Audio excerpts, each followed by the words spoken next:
This movie has the period retro setting down so much that they even put an old school trailer voice to the trailer.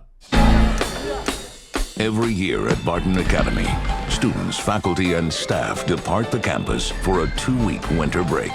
But there are always an unfortunate few who have nowhere to go for the holidays.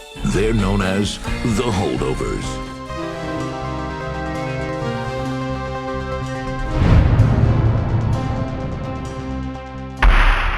Servus Freunde, my name is Jimmy Cage and The Holdovers is one of my favorite films of the year. It was written by David Hemmingson and directed by Alexander Payne, after a rather long break of 6 years since his last film Downsizing, which wasn't that well received, but I still kind of enjoyed it.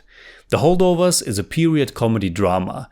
Not only is it set in the year 1970, but it actually really kind of feels like it was made back then. Starting with the old studio logos up front, the use of only real practical locations, to the film grain and other analog effects. Which, to be fair, were all added in post-production. The movie was still shot digitally, even if you don't get that feeling at all. It stars the wonderful Paul Giamatti as the grumpy, pain-in-the-ass history teacher Paul Hannem, who teaches at a boarding school. A boarding school that is about to enter into the Christmas holidays, and all the pupils going home to their families. Well, all of the pupils, except for a very few who for some reason aren't able to go home and have to stay behind.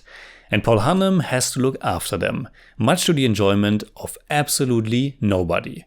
The school's restaurant manager Mary Lamb also stays behind after she has just lost her son in the Vietnam War. She's played by the fantastic Da'Vine Joy Randolph, who might very likely be in the Best Supporting Actress Oscar race for this one. These people make up the titular holdovers. A description though that goes beyond that.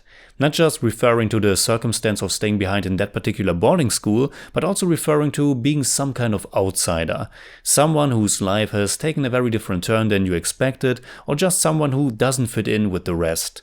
Alexander Payne's film is really funny, with great dialogue, sometimes very crass, but it's also deeply human and it portrays people who have been deeply hurt in some way or the other.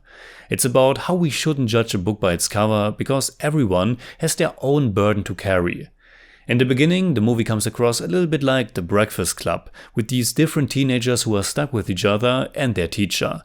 But it then shapes into something a bit different, as the group gets much smaller, and then it's basically about these 3 central characters. Our teacher, who seems to have always been on his own with his very own seemingly unbearable characteristics, the restaurant manager who just wants to get through the day and not get carried away too much by the pain of losing her only child, and the rebellious but also good at heart troubled student Angus Tully, played by the total newcomer Dominic Sessa. He's no genius, but certainly clever, and the movie definitely has some Good Will Hunting vibes, as it portrays this growing bond between 2 men who seem very different at first, but turn out to share quite a few similarities. And while I really enjoyed the first half of the film, the school setting, the introduction of these characters, and all the comedy, the movie gets really damn fantastic in the second half, and I think it gets better and better, because these characters really grow on you, and then it just hits you with all the right emotions that feel so earned. It's also not really schmaltzy or anything. It's a warm and cozy film, but also one that can be quite harsh and direct. The relationships, the scenes between these people, it all feels so honest and genuine and can also surprise you. The story, the themes, the characters, I would say on paper it's fairly familiar material. It's very much classic stuff, and yet in the hands of Alexander Payne and with these really magnificent performances, it becomes one of the freshest feeling comedy dramas in recent years. How it portrays the difficulty to live life with all its hardships, regrets and grief, and how important and revitalizing it is to connect to other people. It's really quite beautiful and touching. And on top of that, it's also such a great new addition to the Christmas movies category. So, in German I'd say, The Holdovers ist ein unglaublich witziger und ebenso tief berührender Film, der eine verdammt gute Balance zwischen Gemütlichkeit und Schroffheit bietet. Mit großartig inszeniertem Period-Setting und toll gespielt. Unbedingt anschauen. I give The Holdovers 9 out of 10. It's more like 8.5, but I don't do that. The Holdovers.